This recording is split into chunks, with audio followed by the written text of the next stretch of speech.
Karena saya tidak berasumsi Bang Karni mengangkat tema ini menjadi tema yang nggak penting. Berarti sebagai wartawan senior gagal Bang Karni mengangkat tema yang nggak penting. Apalagi saya lihat iNews juga mengangkat soal pemakzulan ini. Jadi lengkap. Jadi penting yang seperti ini, bukan tidak penting. Tetapi saya ingin memulai satu statement yang namanya pemakzulan atau impeachment, article of impeachment di dalam Undang-Undang Dasar 1945 itu, pasal 7A, 7B itu, memang dibuat lebih sulit dibandingkan Undang-Undang Dasar sebelum perubahan atau sebelum amandemen. Karena memang pengalaman Gus Dur yang dianggap terlalu mudah di-impeach dengan subjektivitas politik pada waktu itu.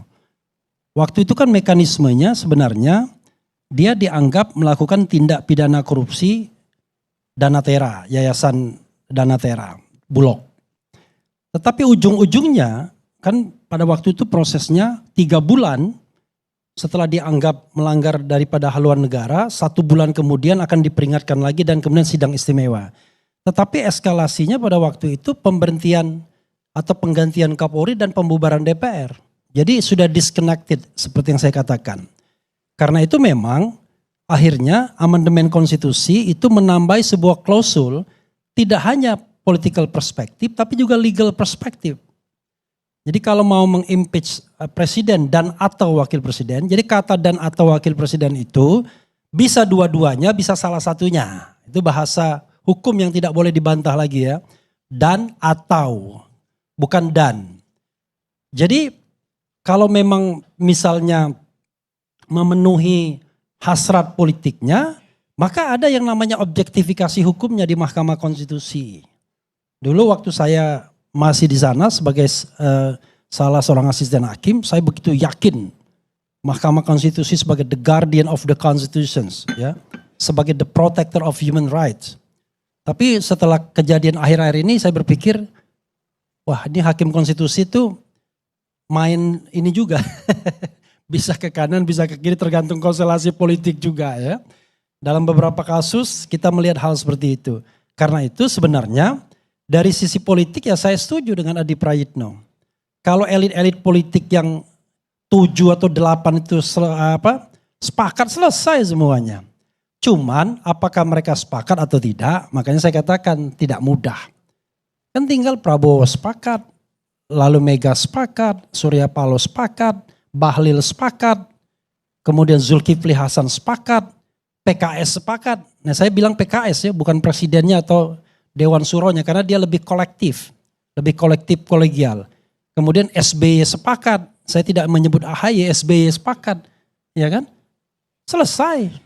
Nah cuma masalahnya, jadi kalau yang namanya yang 470 orang itu ya cuman boneka-boneka politik aja itu sebenarnya. Dia nggak menentukan.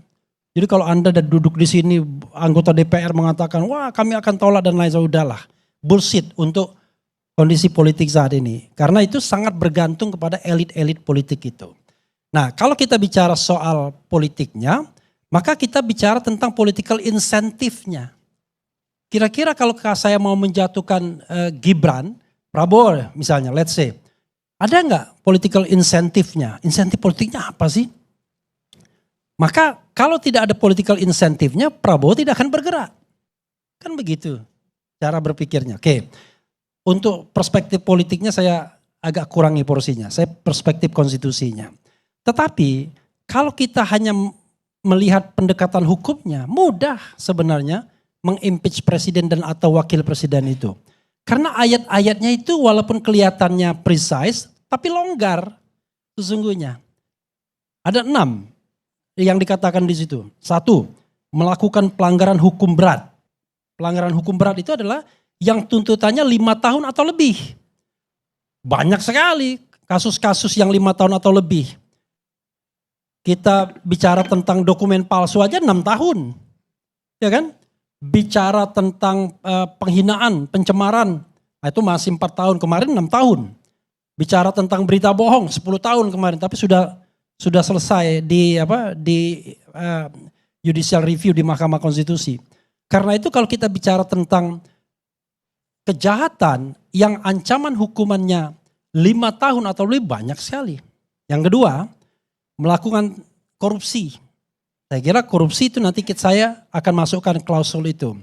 Kemudian melakukan yang namanya penyuapan, bribery, terima suap, ya. Kemudian pengkhianatan terhadap negara, treason. Kemudian yang namanya melakukan perbuatan tercelah. Kemudian tidak lagi memenuhi syarat sebagai presiden dan wakil presiden. Nah, saya mau adil dengan apa yang sudah dimasukkan oleh Purnawirawan TNI ini. Jadi Purnawirawan TNI itu bagaimanapun saya menganggap masa sih iseng 103 jenderal, kemudian 73 marsekal, 91, 63 laksamana, kemudian 91 kolonel. Saya kira mereka tidak iseng. Adapun mereka berbeda dalam cara memandang politik, saya kira ada. Ya kan? Mungkin ada jenderal gengnya Luhut Panjaitan, Agung Gumelar, Wiranto yang berbeda pandangan dengan geng sananya, Fahrul Rozi, Sunarko, Trisutrisno dan lain sebagainya. Itu kan kenyataan politik.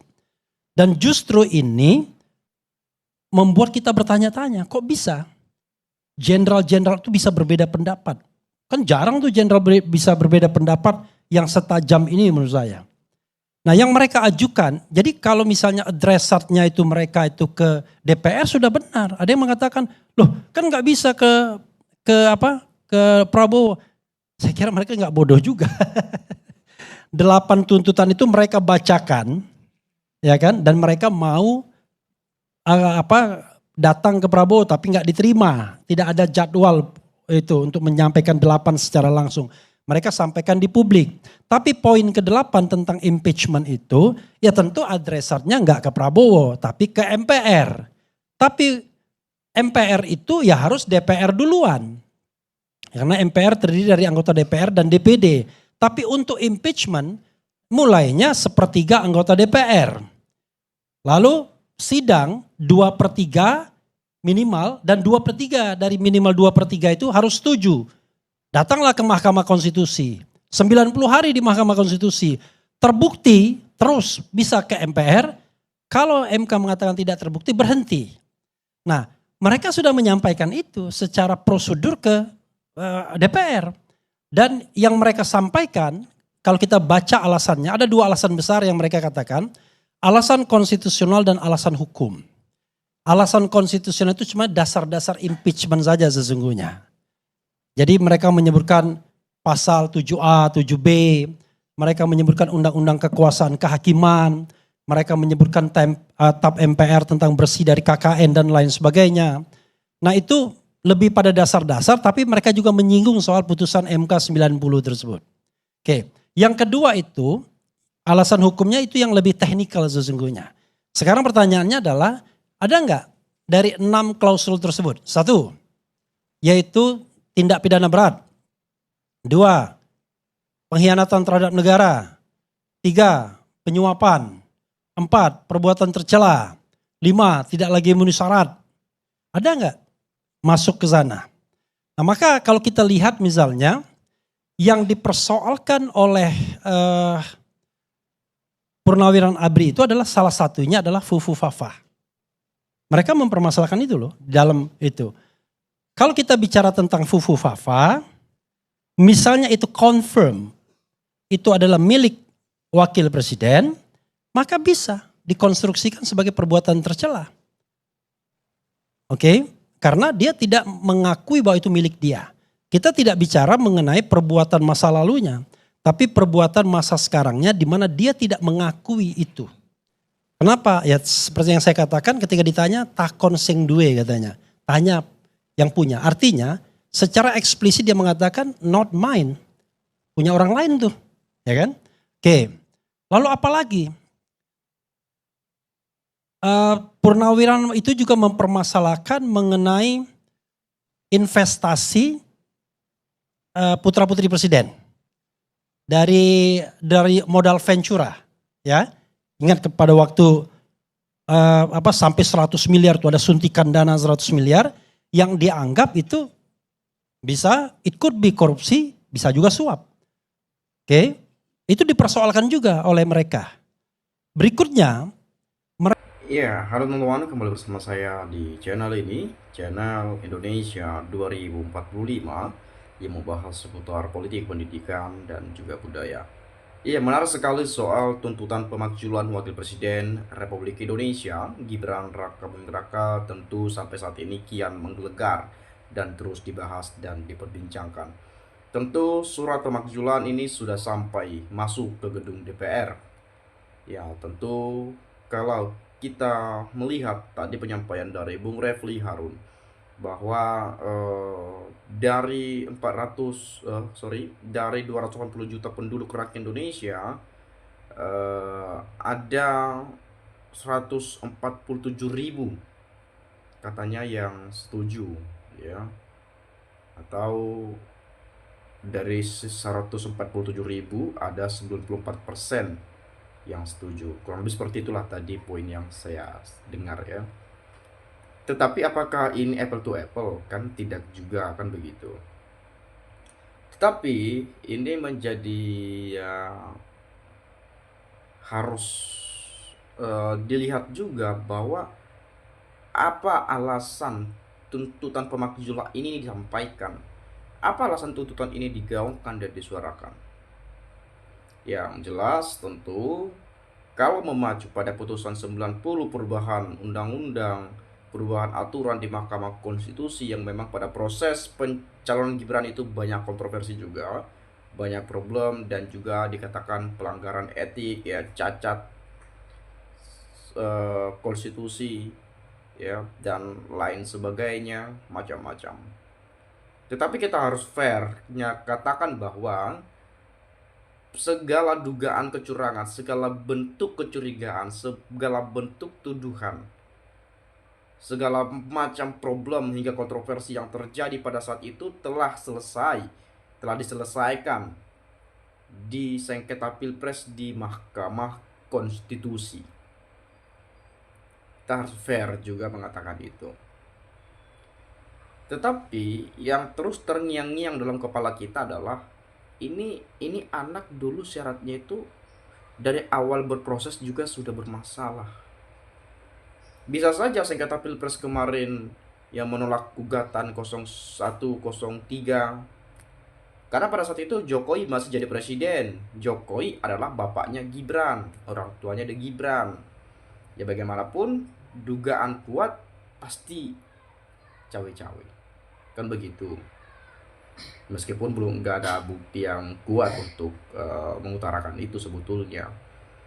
Tetapi di sisi lain juga kita melihat bahwa secara legitimasi, ya, Gibran ini seperti apa, bagaimana, dan lain sebagainya. Teman-teman mungkin bisa nanti jawab di komentar saja.